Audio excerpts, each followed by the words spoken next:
Oke, baik. Hari ini kita akan em, melihat topik mengenai sepsis, SIRS, dan MODS ya Bapak Ibu ya. Di sini MODS ini multiple organ dysfunction syndrome ya. Jadi bukan MOD yang manager on duty ya kalau di rumah sakit ya. Tapi ini MODS. Oke. Bapak Ibu, saya juga sudah memberikan contoh dari kasus yang benar terjadi ya. Jadi nanti kita akan lihat bareng-bareng ya di kasus itu. Selagi saya menjelaskan ini, Bapak Ibu juga bisa melihat ya, bisa melihat contoh kasusnya, sehingga bisa melihat jika Bapak Ibu misalnya memungkinkan ya sambil mendengarkan, sambil melihat gitu ya. Tapi kalau tidak memungkinkan ya sudah ya, kita simak saja dulu. Nanti bareng-bareng kita lihat contoh kasusnya ya.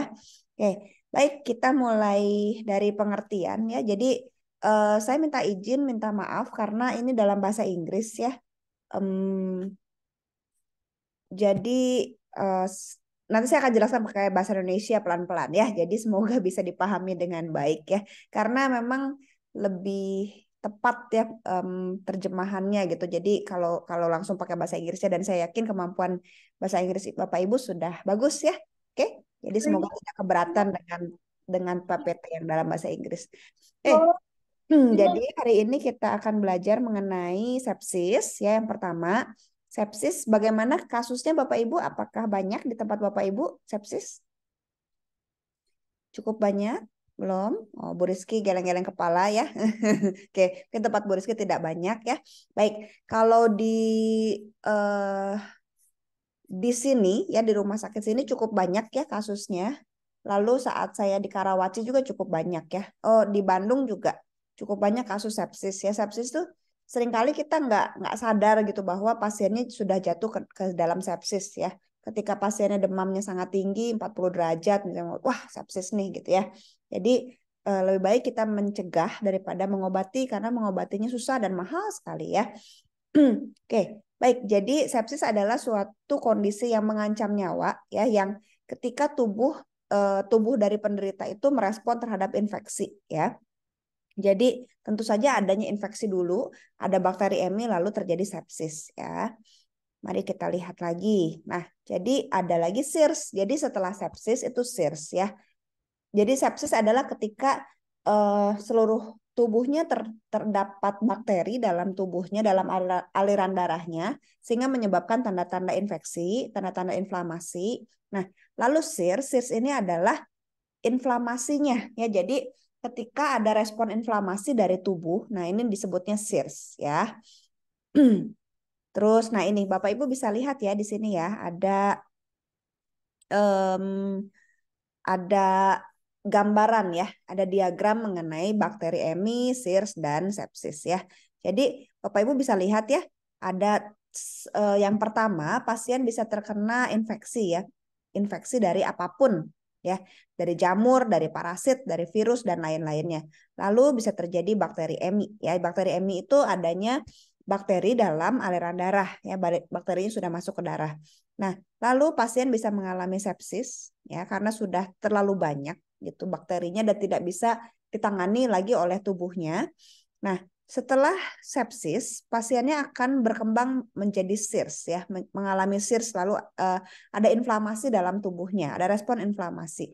Nah, jadi yang menyebabkan SIRS ini bisa banyak ya dan sepsis ini bisa pankreatitis, bisa luka bakar yang kemarin kita bahas, bisa trauma ya yang kita juga udah bahas trauma dan lain-lainnya ya. Kalau kemarin banyak terjadi sepsis juga karena COVID ya, COVID dan komorbid juga terjadi sepsis, terjadi badai sitokin ya. Nah, nanti kita bahas ya. Nah, kriterianya ini Bapak Ibu ya. Jadi ketika pasien suhunya sangat panas atau hipotermi bahkan ya. Jadi pasiennya ini mengalami tanda-tanda SIRS. Kalau dia mulai takikardi, kalau dia mulai hiperventilasi ya. Lalu ketika kita cek AGD-nya, wah tinggi nih ya. Jadi mengalami respiratorik, kondisi respiratorik, asam tubuhnya ya. Nah, lalu kita bisa lihat juga leukositnya tinggi ya. Leukosit tinggi atau sangat rendah bahkan ya. Nah, itu juga dapat menjadi salah satu tanda dari SIRS ya. Oke, sampai sini oke Bapak Ibu, kita bisa lanjut ya. Jadi sekali lagi ya. Jadi kita bahas sekali lagi. Nah, jadi dia bisa sangat demam, bisa hipertermi atau hipotermi ya. Heart rate-nya takikardi, lalu respirasinya itu hiperventilasi, dan kalau kita cek AGD dia akan tinggi ya. Akan lebih dari kurang dari 32, maaf Bapak Ibu ya. Jadi dia akan kondisinya kurang dari 32, sedangkan PCO2 normanya 35 sampai 45. Oke, lalu ada leukosit ya, yang makanya kemarin kan Bapak Ibu juga mengutarakan ya, cek darah ya, cek darah samar. Nah, daripada cek darah samar kita juga bisa cek darah lengkap ya. Jadi ada leukositnya, kita bisa lihat oh leukositnya sangat tinggi atau sangat rendah ya. Jadi kita bisa lihat hal ini. Oke. Nah, kita next ya. Baik, lalu berikutnya adalah MODS. Jadi ketika pasien mengalami SIRS, kalau tidak tertangani, dia akan jatuh ke yang kondisi lebih berat, yaitu mengalami MODS. Kalau lama-lama pasiennya bisa meninggal. Jadi inilah biasanya yang menyebabkan kematian pada pasien ya. Sepsis tidak tertangani, jatuh ke SIRS, ada respon inflamasi. Nah, udah respon inflamasi tidak tertangani, organnya makin lama makin rusak ya. Jantungnya rusak, ginjalnya rusak, paru-parunya rusak ya. Jadi seringkali pasien-pasien mengalami misalnya hipotensi ya. Hipotensi udah gitu kita kasih resusitasi cairan. Lalu kasih inotropik, kasih dobutamine, dopamin, kasih norepinefrin ya. Tapi pasiennya tidak kunjung naik tensinya ya. Nah, lama-lama ginjalnya rusak. Kok urin outputnya makin nggak ada gitu ya. Terus ginjalnya mengalami kerusakan. Ada kenaikan ureum kreatinin. Udah gitu paru-parunya nggak bisa bernapas dengan baik lagi. Harus pasang ventilator. Pasiennya susah sekali di weaning ya. Pas pasang ventilator, nggak lama kemudian pasiennya sangat banyak sputumnya. Jadi kena pneumonia. Wah, jadi komplikasi ya, terjadi komplikasi. Ini adalah MODS ya Bapak Ibu ya. Nah, penyebabnya bisa macam-macam ya. Bisa karena adanya kematian jaringan, ada injury ya pada jaringan, ada infeksi, ada defisit perfusi yang tadi saya bilang pasiennya makin lama sesak napas ketika dipasang ventilator juga tidak berespon dengan baik ya. Lalu ada kondisi yang memperberat, misalnya pankreatitis dan pneumonia ya. Jadi ini kondisi yang sangat memperberat buat pasiennya. Nah, lalu pasien-pasien dengan high risk itu dengan komorbid ya. Jadi ada yang misalnya dengan gangguan imun ya, gangguan imun, orang yang lebih tua, lalu sakit kronis, banyaknya pada CKD sering sekali ada sepsis juga. Lalu orang dengan stroke lama, lalu cedera kepala juga sering ya. Terus kalau pasiennya juga malnutrisi, ada kanker ya, ada trauma yang berat seperti tadi ya, trauma kepala yang saya sebutkan, dan memang sudah terjadi sepsis. Ini adalah resiko-resiko yang komorbid untuk pasien tersebut untuk mengalami MODS ini. Oke, kita bisa lanjut Bapak Ibu. Kalau saya terlalu cepat mohon diinfo ya Bapak Ibu ya. Karena ini banyak penjelasan ya.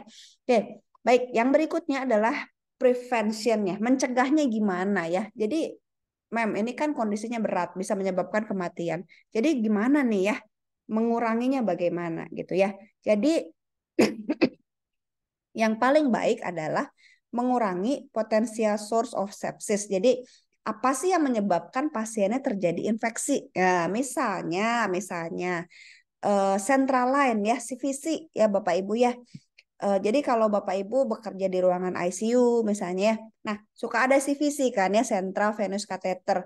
Ini harusnya digantinya ganti perbannya tiap hari. Terus dilihat ya kalau misalnya ada tanda-tanda infeksi harus dicopot ya, harus dilepas lalu diganti ya. Nah yang ini adalah salah satu hal yang jarang terlihat ya sama perawat gitu ya kalau misalnya tidak ganti perban setiap hari.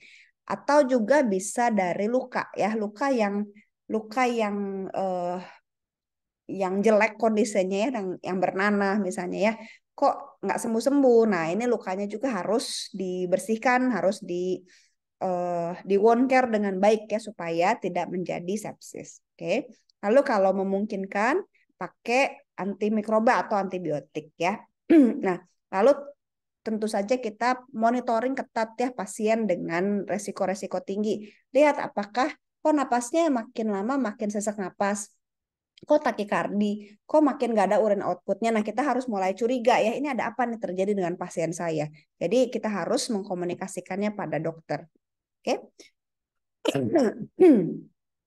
Baik, kita lanjut ya. Nah, Bapak Ibu, ini adalah clinical manifestation-nya atau manifestasi klinis ya. Jadi apa aja yang bisa terjadi. Nah, ada early, ada yang awal, ada yang later, ada yang end stage ya. Tentu saja kita sebagai perawat tidak mau pasien kita jatuh ke dalam end stage ya.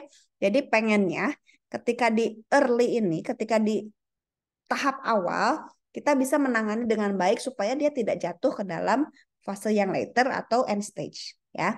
Jadi misalnya Bapak Ibu melihat, oh pasien saya sudah mengalami hipotensi, oh demam nih tapi ya demamnya 38, 39 ya, turun lagi 37,8 misalnya ya. Terus sudah mulai takikardi, neutrofilnya, darah putihnya sudah makin tinggi ya, dia sesak napas. Oh, kok sekarang makin ngantuk. Nah, hati-hati Bapak Ibu ya. Ini adalah tanda-tanda dia mengalami sepsis gitu. Jadi kita harus tangani segera, kita harus lihat, oh antibiotiknya sudah 5 hari nih. Misalnya antibiotiknya pakai ceftriaxone, tapi kok nggak ada perubahan yang bagus. Kok darah putihnya pas dicek ulang sama aja nggak turun gitu ya. Nah, kita harus kolaborasi sama dokter. Dok, ini bagaimana? Apakah kita perlu ganti ya? Kita perlu ganti antibiotiknya atau seperti apa? Oke. Nah, Bapak Ibu bisa lihat di sini ya. Ada kalau fase yang later makin sesak napas. Ada gangguan rena dan hepar. Glukosanya makin tinggi, makin kok GDS-nya makin tinggi ya. Lalu kok lukanya nggak sembuh-sembuh. Nah, lalu mungkin diperlukan cairan dan inotropik. Oke. Nah, yang berikutnya end stage ini yang kita pengen hindari. Jangan sampai pasien kita mengalami hal ini ya. Jangan sampai dia menjadi tidak stabil, tidak berespon, edema, memerlukan dialisis, dan adanya gangguan fungsi koagulasi pembekuan darah. Oke. Jadi semoga tidak terjadi. Oke. Baik Bapak Ibu, di sini apakah Bapak Ibu pernah merawat pasien dengan kondisi sepsis? Yang early atau later atau end stage, mungkin Bapak Ibu mau menceritakan pengalamannya?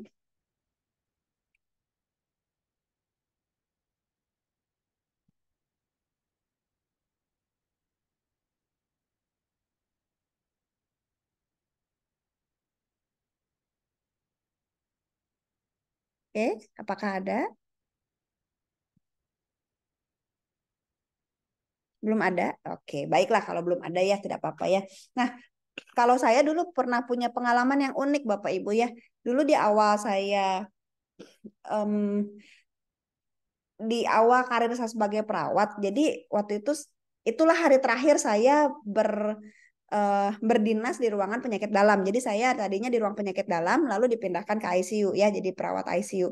Nah, di hari terakhir itu kami malam-malam menerima pasien dengan tonsilitis ya. Jadi seberat apa sih tonsilitis ya sehingga harus dirawat gitu kan ya. Dan ini pasien ini dari panti asuhan ya. Jadi tidak ada yang tidak nggak punya orang tua ya. Jadi dia oleh pengasuhnya diantar ke sana. Jadi kami sebagai perawat kami senyum-senyum gitu ya. Hah, tonsilitis gitu ya. Masuk dirawat gitu kan. Eh, emang kayak gimana sih tonsilitisnya sampai harus dirawat? Tapi ya sudahlah, mungkin anak panti asuhan nggak ada yang merawat ya sudahlah gitu ya. Nah, kami udah underestimate hal itu ya. Kami berdosa saat itu ya. Nah, jadi yang terjadi ternyata pasiennya bukan anak kecil karena memang saya di ruang rawat dewasa ya. Pasiennya sudah berusia sekitar 30 tahunan. Hah, saya bilang 30 tahunan dengan kondisi mental yang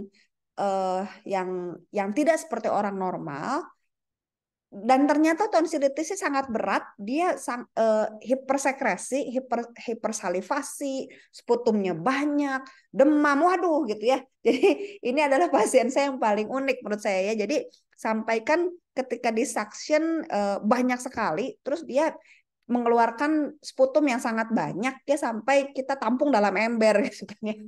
Dan pagi-paginya ares gitu ya. Aduh jam 6 pagi aresnya gitu kan. Jadi lagi pas sibuk-sibuknya um, di sini saya menyadari gitu bahwa oh saya harus sebagai perawat nggak boleh merendahkan gitu ya, nggak boleh nganggap gampang gitu ya, biarpun diagnosanya tonsilitis, ternyata pasiennya bukan hanya tonsilitis, tapi dia mengalami sepsis gitu ya. Jadi kami waktu itu sempat protes ke perawat UGD dan dokter yang jaga. Kenapa dibilangnya tonsilitis gitu? Padahal ini jelas-jelas sepsis. Kenapa nggak masuk ICU ya? Kenapa masuk ke ruangan rawat yang isinya 25 orang gitu kan? Dengan perawatnya cuma 3 orang. Jadi sangat sibuk gitu, sangat sangat sangat sibuk. Jadi malam itu sangat tidak susah banget tertangani gitu ya. Nah, jadi ini jadi pengalaman buat saya. Eh, Ternyata sepsis itu bisa terjadi kapan saja, di mana saja ya, dengan pasien seperti apa saja ya. Jadi sebetulnya pasien yang waktu itu sudah masuk ke dalam fase later ya, sudah masuk ke sini. Nah ya, dan juga urinnya um, urinnya sih masih banyak waktu itu ya, cuman um, ada ISK, jadi susah sekali waktu itu pasang pasang kateternya juga susah karena banyak sekali jamur gitu. Jadi kondisi pasien ini sangat-sangat amazing ya. Jadi tapi hal itulah yang membuat saya rindu ya untuk balik ke rumah sakit lagi ya. Ketika kita bisa menangani pasien gitu kan. Jadi menyenangkan. Oke, baik Bapak Ibu ya. Jadi kita lanjut ya. Jadi patofisiologi seperti ini Bapak Ibu ya, kurang lebih bisa digambarkan lewat sebuah gambar seperti ini ya. Jadi misalnya kalau seorang pasien ya mendapat mengalami infeksi, dia akan dari apa saja ya. Nah, jadi ini adalah faktor risikonya. Nah, jadi dia akan mengalami aktivasi dari sistem komplement atau sistem pertahanan tubuh ya. Ada aktivasi dari platelet. Nah, ada badai sitokin ya. Ini mungkin Bapak Ibu yang terjadi pada pasien-pasien kita saat COVID ya, terdapat badai sitokin gitu ya. Nah, jadi terjadi ada sel imunnya dia makin meningkat dan aktif ya.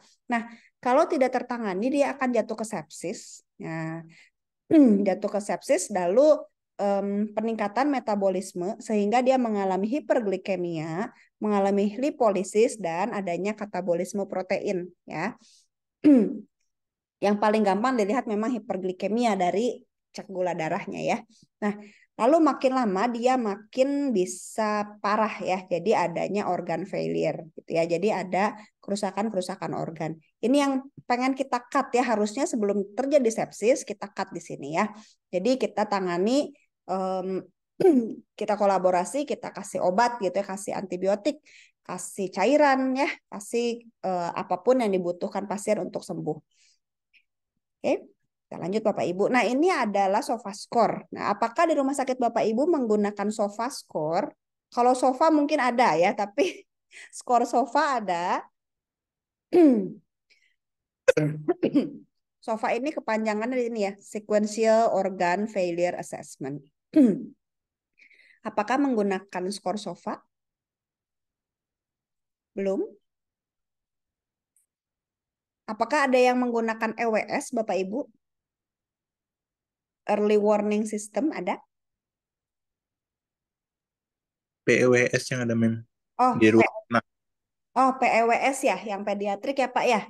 ya mem. Yang dewasa belum ada Pak, EWS Pak. Belum catat sih mem, mungkin ada nanti dicek lagi. Oke, baiklah kalau gitu ya Pak ya. Bu Evi, apakah Bu Evi di rumah sakit, Bu Evi? Bu Evi Junita? Jadi, iya Bu. Oh iya, oke. Di rumah sakit Ibu apakah sudah menggunakan EWS atau SOFA? Ada? Sudah Bu. Ah, sudah. Ada Bu. Oke, bagus ya. EWS Bu. EWS Iya ada Bu. ya? Oh, sip lah Ada ya. Bu. Nah, pengisiannya gimana? Pengisiannya apakah rajin diisi? Iya Bu, tergantung dari nanti berapa skornya Bu. Ah, iya, seperti ini Ada aku kurang lebih ada ya. yang Hmm. ada yang per 4 jam. Nanti kita lihat dari skornya Bu. Ada yang per satu jam. Lihat skornya aja Bu. Ah, sip lah. Bagus, Bu. Bagus kalau gitu ya. Terima kasih Bu Evi sudah berbagi ya, Bu ya. Oke, baik. Oh ya, satu lagi Bu Evi. Bu Evi mungkin boleh dibagikan ke teman-teman sebetulnya untuk apa sih kita cek EWS? Untuk melihat atau mengetahui kondisi pasien Bu. Mengetahui kondisi pasien apakah mengalami perburukan atau tidak ya, Bu ya. Ya, Oke, Bu. ya, iya ya. Jadi lihat ke perburukannya atau tidak ya. Jadi melihat kondisi pasien apakah masih cantik enggak ya enggak lah ya. Tapi melihat kondisi perburukannya ya. Oke, makasih banyak Bu Evi dan teman-teman yang ada di situ ya untuk berbagi. Nah, Bapak Ibu, jadi EWS ini adalah salah satu skor yang mudah dilakukan dan juga salah satu parameter yang bagus untuk kita melihat apakah pasien kita mengalami perburukan atau kondisinya masih baik-baik saja ya. Sehingga kalau misalnya mengalami perburukan bisa dirujuk ke high care unit atau ke ICU ya. Nah, Bapak Ibu kalau misalnya mau ya, ini bisa dijadikan sebagai salah satu bahan skripsi loh. Ya, jadi nanti Bu Evi, nah Bu Evi kan semester depan ya skripsi ya. Nah, kalau misalnya mau meneliti tentang EWS ini boleh banget Bu, boleh banget ya. Kalau di awal bros ini yang baru meneliti tentang EWS baru satu orang Bu. Ya, dari sejak saya 2019 bekerja baru satu orang yang meneliti tentang EWS ya. Jadi ini sangat memungkinkan untuk dijadikan penelitian ya. Kalau misalnya Pak Edo mau kan ada PEWS ya. Kalau Pak Edo tertarik dan berminat, Pak Edo bisa mengembangkannya menjadi lihat EWS-nya ya. Kan di RSGH saya pikir eh, para pemimpinnya dan CI-nya juga sangat ini ya sangat mendukung terhadap kemajuan teman-teman perawat. Jadi boleh boleh dijadikan sebagai bahan skripsi ya Bapak Ibu ya. Nah, atau sofa score Bapak Ibu ya. Jadi ini ada skor yang Bapak Ibu bisa lihat ya. Ada angka-angkanya, makin buruk angkanya, makin tinggi angkanya, makin buruk kondisinya ya. Nah, jadi ada 0, 1, 2, dan 3 ya. Bapak Ibu nggak usah diingat-ingat, nggak usah dihafalin seperti apa ya. Ini tidak akan keluar di ujian, oke? Jadi Bapak Ibu cukup tahu bahwa oh ini ada SofaScore untuk sepsis ya. Jadi kalau misalnya belum ada SofaScore di rumah sakit tempat Bapak Ibu bekerja, Bapak Ibu eh, bisa coba teliti ya, coba eksperimen misalnya kalau ada pasien sepsis saya akan menghitung SofaScore-nya ya berapa dan juga ini bisa sebagai bahan masukan kepada tim dokter di sana dan teman-teman ya. Jadi bisa sebagai penelitian eksperimen sebetulnya ya atau observasional. Nah, jadi Bapak Ibu bisa lihat ya di sini ya. Ada respiratori, ada kardiovaskular, ada fungsi hati, ada fungsi renal, ada koagulasi dan neurologik. Jadi sebetulnya ini hal yang mudah untuk kita lihat ya.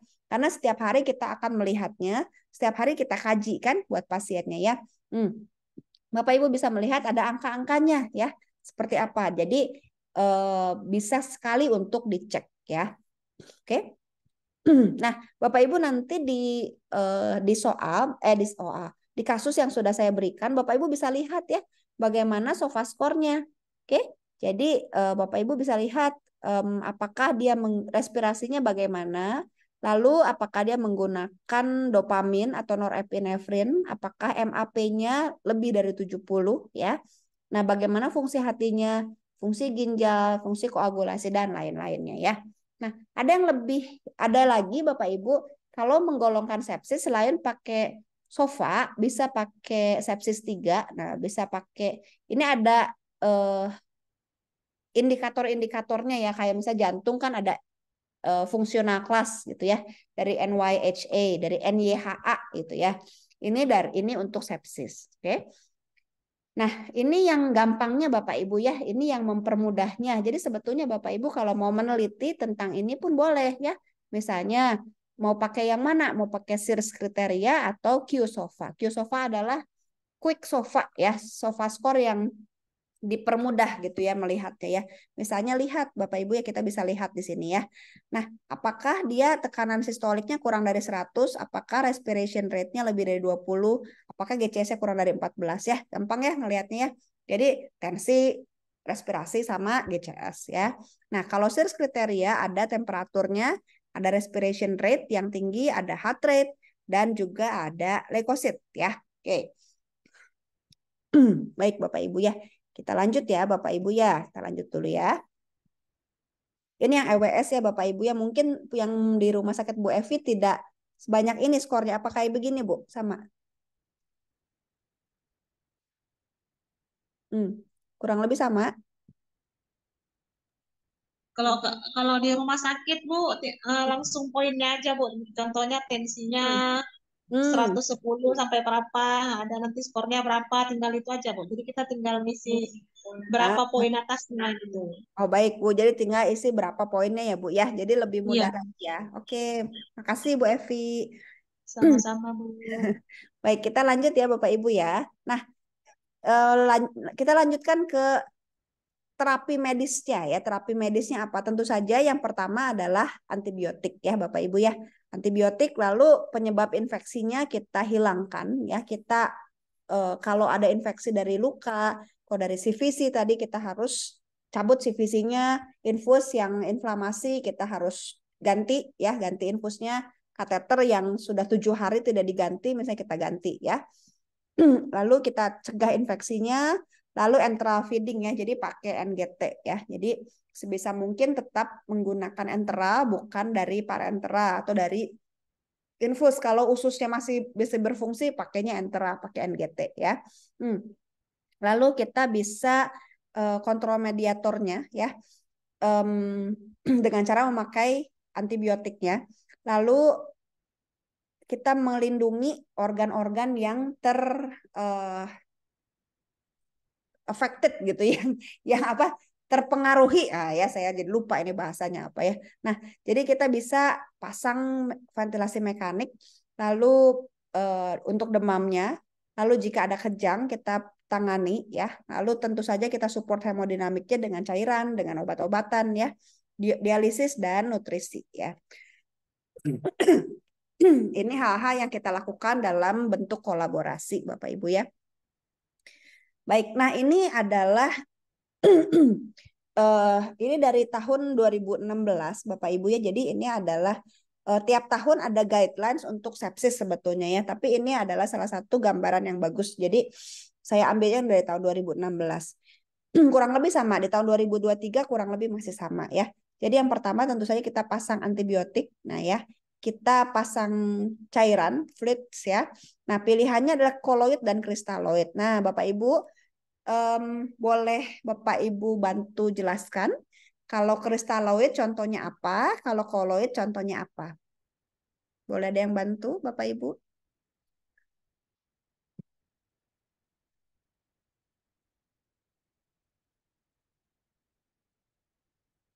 Saya yakin kalau di puskesmas juga ada infus kan ya. Nah, boleh. Kristaloid contohnya apa?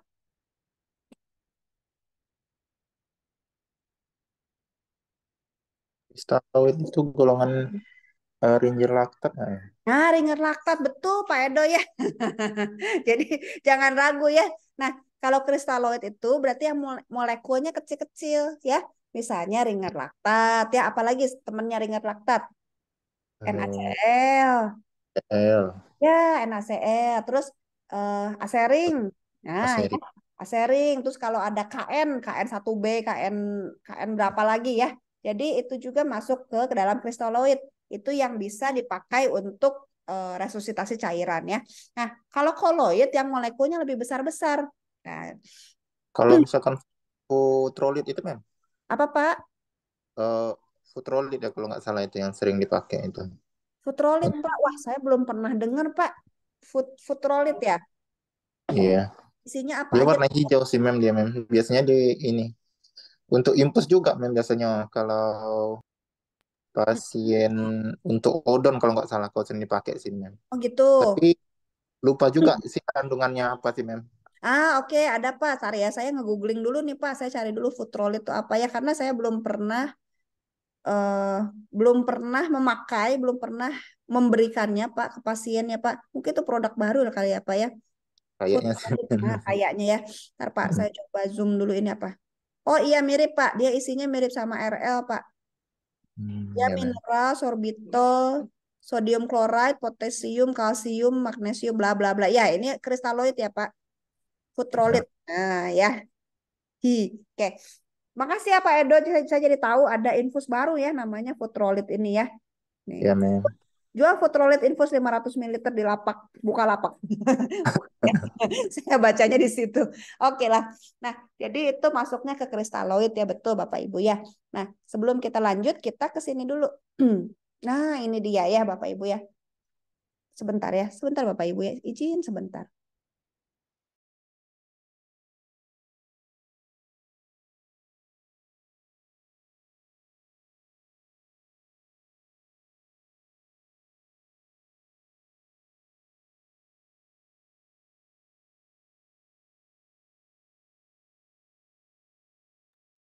Oke, mohon maaf Bapak Ibu ya, ada iklan sebentar tadi ya.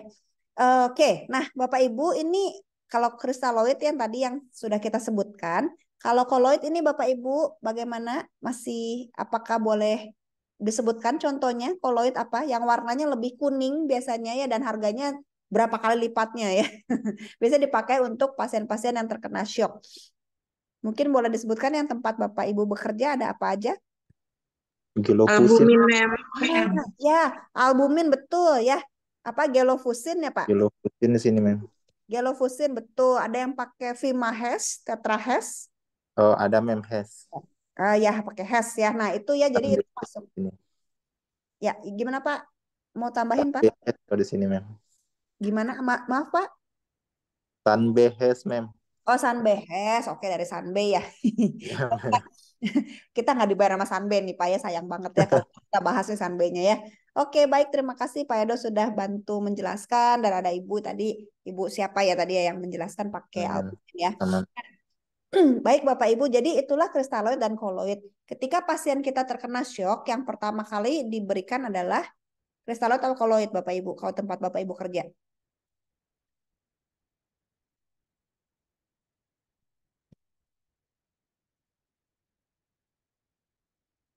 Baiklah, mungkin dalam hati Bapak Ibu udah ngomong ya. Jadi yang pertama diberikan adalah kristaloid ya.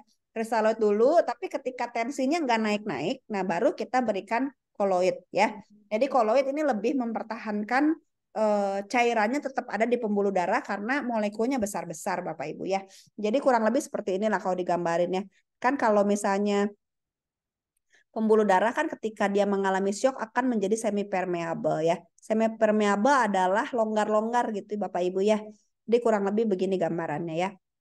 Jadi ketika pasien Anda mengalami shock ya, mengalami septic shock, ini akan mengalami longgar-longgar ya, semi permeable. Ketika kita memberikan kristaloid itu akan ada di pembuluh darah tapi nggak lama bertahannya ya. Jadi dia akan molekulnya yang kecil-kecil itu akan keluar lagi ke interstisial. Jadi tensinya tetap aja rendah ya. Naik sedikit, turun lagi, naik sedikit, turun lagi ya. Karena molekul kristaloid yang kecil-kecil ini akan keluar ya. Misalnya kita berikan RL dulu ya. Diberikan RL kok nggak naik-naik gitu ya. Tensinya kemana gitu ya. Cairannya kemana. Nah, jadi kita bisa memberikan koloid ya. Jadi tentu saja kita harus kolaborasi sama dokter, bilang ke dokternya, dok ini nggak naik-naik nih tensinya nih, udah 1.500 yang masuk. Gimana kalau kita masukkan koloid ya, kita berikan koloid ya. Nah, kalau koloid itu molekulnya lebih gede-gede Bapak Ibu ya. Nah, dengan molekul yang gede-gede, harapannya si cairannya nggak keluar dari si membran semipermeable ini.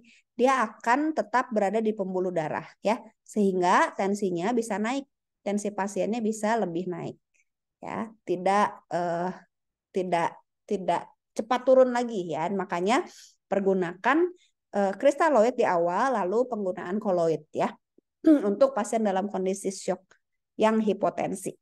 Oke, nah kita lanjut ke sini lagi Bapak Ibu ya. Setelah diberikan cairan, kita juga perlu pertimbangkan memakai obat-obatan seperti ini ya. Norepinefrin, epinefrin, dan vasopresin. Di sini jarang dipakai vasopresinnya kayaknya ya. Adanya Vaskon kali ya. Norepinefrin. Lalu ini yang bagusnya dipertimbangkan pertama kali pemberiannya ini. Ya, baru bisa dipertimbangkan dobutamin dan dopamin.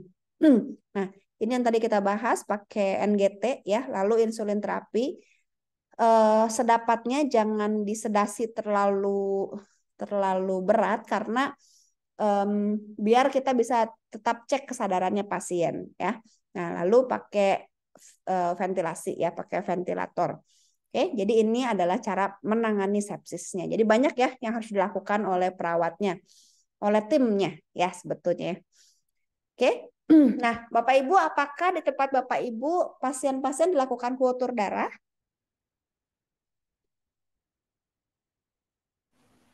Jarang, mem. Jarang, baik. Kalau jarang ya.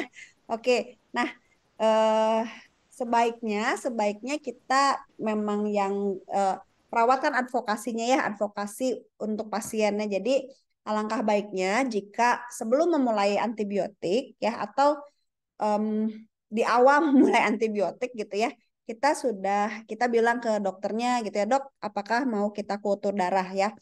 Saya menyadari bahwa kultur darah ini mahal ya Bapak Ibu ya. Jadi saya nggak tahu apakah ditanggung BPJS apa tidak ya di tempat Bapak Ibu ya.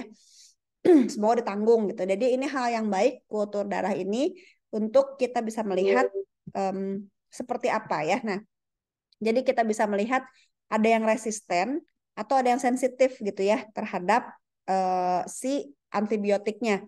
Nah, terus ketahuan apa sih ada apa nih? Ada bakteri apa sebetulnya dalam tubuh pasien ya sehingga kita bisa kasih antibiotik yang tepat ya. Misalnya, kok ini demam terus pasiennya gitu dan hasil kultur darah kan nggak cepat keluarnya ya. Jadi kita bisa menggunakan yang antibiotik spektrum luas dulu, baru kita memberikan yang memang ada tulisan sensitifnya ya SSSSSS. Nah ini ya. Jadi jangan diberikan yang resisten. Oke, nah ini contoh dari kultur darah. Oke, nah ini yang berikutnya kita perlu monitoring pasien ya. Lalu tentu saja kita lihat bagaimana status respirasinya, bagaimana kemampuan pasien bernapas, saturasinya seperti apa, AGD-nya juga kita harus cek dengan monitoring ketat supaya kita bisa tahu sebetulnya kondisi pasien kita bagaimana ya. Lalu tentu saja ini adalah kondisi yang kritis sehingga pasien dan keluarga bisa merasakan sangat cemas gitu ya, khawatir tiap hari nanya, gimana kondisi papa saya, gimana kondisi mama saya, gimana kondisi suami saya misalnya ya.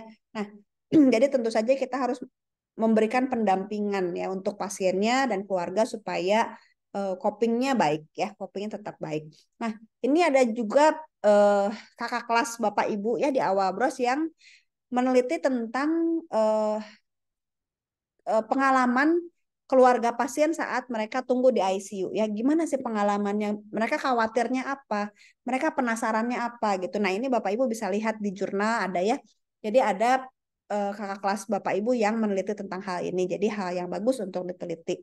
Jadi kalau Bapak Ibu nanti mau meneruskan misalnya gimana sih kondisi coping yang dilakukan oleh keluarga pasien misalnya ya. Gimana coping yang dilakukan oleh pasien yang dirawat ya yang dirawatnya lama di rumah sakit. Nah, gimana nih? Nah, Bapak Ibu juga bisa melakukan penelitian ya. Jadi saya kasih clue-clue nih tentang penelitian nih semester depan ya Bapak Ibu ya. Oke, nah ini adalah referensinya. Berarti kalau udah referensi berarti selesai materinya Bapak Ibu ya. Oke. Nah, ada yang mau ditanyakan Bapak Ibu?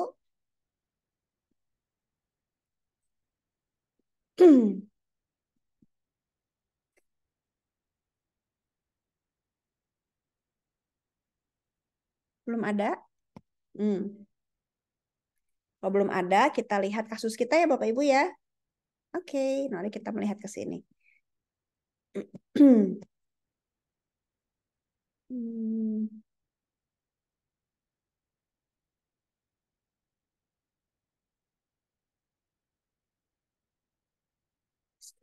Oke. Bapak Ibu, mari kita melihat sini ya. Ini adalah laporan kasus Bapak Ibu ya, laporan kasus dari salah satu perawat di Rumah Sakit Awabros. Ini laporan kasus yang sangat bagus ya buat saya. Ini betul-betul lengkap, bagus, kasusnya juga bagus dan juga bisa menjelaskan dengan baik. Jadi ini lulus dengan mulus gitu ya. Nanti jadi kalau Bapak Ibu mau lanjut ke profesi gitu ya, nanti boleh dilihat ya. Ini adalah salah satu laporan kasus yang sangat bagus. Ini resume sebetulnya resume UGD, tapi sangat bagus gitu ya. Baik, Bapak Ibu ini kita bisa melihat pasiennya sepsis ya, sepsis dengan suspek pneumonia, anemia grafis, GI bleeding nih ya. Jadi kita udah belajar GI bleeding. Nah, ada insufisiensi renal, ada akut kidney injury ya. Nah, kita lihat yuk contoh-contohnya ya, apa aja ya Bapak Ibu ya. Bapak Ibu bisa lihat apa nih? Tanda-tanda sepsisnya apa aja? Coba di sini. Boleh bantu sebutkan Bapak Ibu? Tekanan darahnya, Mem, kurang dari 100. Oke, Bu, betul, betul. Ntar Bu, saya coba ya. Ini bisa coret-coret nggak ya? Betul sekali ya, Bu ya. Tekanan darahnya ya, tekanan darah. Good. Terus apa lagi Bapak Ibu yang bisa Bapak Ibu temukan tanda sepsisnya? Ah, suhu tubuh, betul. Ya, ya, ya, suhu. Oke, suhu. Lanjut lagi. Lanjut apa lagi Bapak Ibu?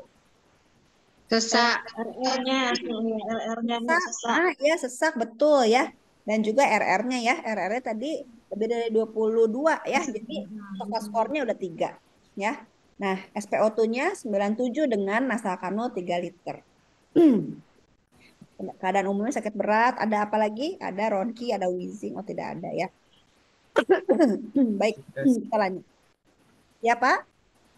BAB kehitaman, Mem. BAB kehitaman, ya kira-kira ini ada perdarahan di mana nih Bu?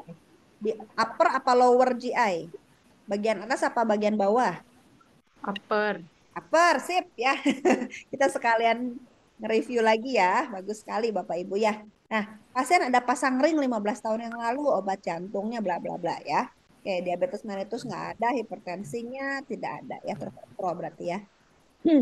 Kita lihat ya. Nah, ini Bapak Ibu ya, ini salah satu contoh laporan. Jadi airway, breathing, circulationnya seperti apa ya. Airway tidak ada, lendir minimal. Oke, sebentar ya, saya coba buka ya. Nah, lalu napasnya 34 ya. Nah, ini dilakukannya apa saja. Terus kita lihat, nah, nadi ya, nadi, tensi. Nah, jadi kalau tensi dan nadinya segini, apa yang bisa kita lakukan Bapak Ibu sebagai perawat UGD? Nah, clue-nya ada jawabannya di sini. Bapak Ibu tinggal sebutkan aja. Nah, nadinya 82 ya, tensinya segini. Jadi kita lakukan apa sebagai perawat UGD Bapak Ibu? Memberikan cairan. Iya, memberikan cairan ya. Di sini Bapak Ibu bisa lihat cairannya apa yang diberikan. RL 20 Ya, cc per jam. 20 ml per jam ya. Sip ya. Lalu apakah ada inotropik yang diberikan? Ada obat-obatan yang diberikan? Ada norepinefrin. Norepinefrin. Sip ya. Bapak Ibu sudah menemukan ya. Norepinefrin ya. Kalau lihat kerjaan orang kan enak ya Bapak Ibu ya. Tapi pas kita suruh bikin sendiri, apalagi yang ditulis ya gitu ya. Jadi semoga ini jadi gambaran yang bagus ya. Oke, nah ini juga monitor status cairan. Jadi ketika pasang cairan, pasang infus, apalagi untuk resusitasi, sebaiknya pasang kateter juga ya untuk kita bisa melihat intake outputnya sekalian ya. Oke, warna kulitnya sih masih eh, belum sianosis ya. Baik, tar dulu Bapak Ibu ya. Kalau coretan saya nggak hilang pokoknya. Oke, Bapak Ibu. Oh, kita ke sini dulu deh ke masalah keperawatan Bapak Ibu ya. Bentar ya. Masalah keperawatan airway. Breathing ada ya Bapak Ibu ya karena dia sesak napas dan juga dia menggunakan otot bantu pernapasan ya dan juga menggunakan oksigen. Jadi masalah keperawatan yang bisa diangkat adalah pola nafas tidak efektif ya. Nah, lalu yang berikutnya adalah kita bisa lihat ini ya. Nadinya 82 ya, teratur dan lemah, lalu tensinya 72/35 hipotensi. Nah, jadi Bapak Ibu bisa angkat penurunan curah jantung ya, berhubungan dengan penurunan kontraktilitas ventrikel ini oke. Boleh ya. Kita lanjut ya Bapak Ibu ya. Nah, suhu Bapak Ibu ya. Suhunya 38,7 seperti yang tadi Bapak Ibu sudah bilang ini ada tanda-tanda sepsis ya. Suhunya segini. Jadi kita apain Bapak Ibu kalau suhunya demam? Di terapinya apa? Terapi Pemberian paracetamol 1 Iya, gram. 1 gram. sip ya. Memberikan paracetamol 1 gram ya. 1 gram. Oke ya. Baiklah, ini mungkin Bapak Ibu tadi ada yang bingung ya kenapa dikasih furosemid ya, padahal tensinya rendah ya. Jadi Bapak Ibu ini kondisinya adalah pasiennya sudah diresusitasi dan juga urin outputnya tidak keluar ya. Jadi diberikan juga furosemid buat dites gitu untuk urinnya bisa keluar. Lalu pantoprazol diberikan ya, pantoprazol juga diberikan karena ada ini ya, ada BAB kehitaman ya Bapak Ibu ya. Oke, kita lihat lagi kasus kita kelanjutannya seperti apa. Nah, disability di sini GCS-nya kompos mentis ya, jadi tidak ada penurunan GCS. Lalu ini terapi yang diberikan. Di sini sayang sekali mungkin tempat Bapak Ibu ini ya, EKG-nya tertutup ya, tidak lengkap gitu ya EKG-nya di sini ya. Bentar Bapak Ibu ya. Oke. Nah, kita sekarang melihat ke toraks fotonya Bapak Ibu ya. Nah, jadi ketika kita melihat toraks foto, nah di sini Bapak Ibu bisa melihat ada tanda-tanda apa?